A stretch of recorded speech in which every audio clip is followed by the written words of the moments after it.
mga Mars, welcome back to my channel, Karin Scoop Station here.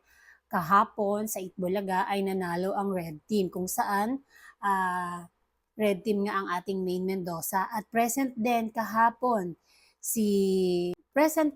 sa AI family si Ellen kung saan ay tawang-tawa ako habang siya ay tinatawag dahil Gimme 5 na nga. Yung lakad niya mga Mars at yung pagsayaw niya ng Sha-la-la-la-la. Sha-la-la in the morning. Tuwang-tuwa ako mga Mars. Ay, grabe talaga si Maine, napakagaling mo talaga, Maine Mendoza. Grabe.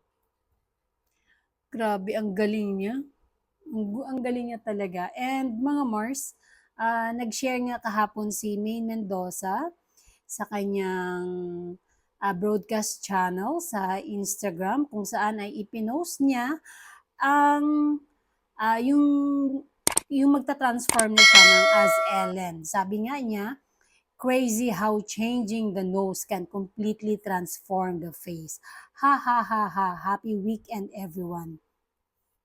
Dahil ilong lang nga ang ibinago kay Maine Mendoza para maging Ellen siya, ang laki na talaga ng kaibahan ng kanyang itsura. Kaya tama, totoo talaga ang sinabi ni Maine na malaking pagbabago kung ang ilong na ang mabago sa'yo.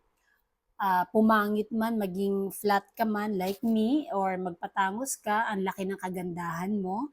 Pag nag-iba ang ilong mo like me, nag-iba talaga itsura niya. Talaga naging Ellen siya. And may isinare din si Maine Mendoza na isang event na ito ay baby shower. Of course, kasama ni Maine Mendoza ang The Atayde family. At kitang-kita na rin ang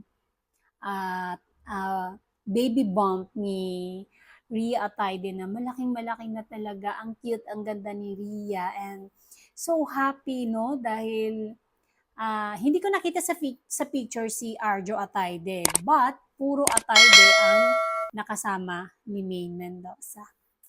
And that's it mga Mars. Yan lang po ang update ko sa inyo tungkol sa ating Maine. And don't forget to like this video, share, comment, and subscribe for more scoops. Bye! Shout out Armenian.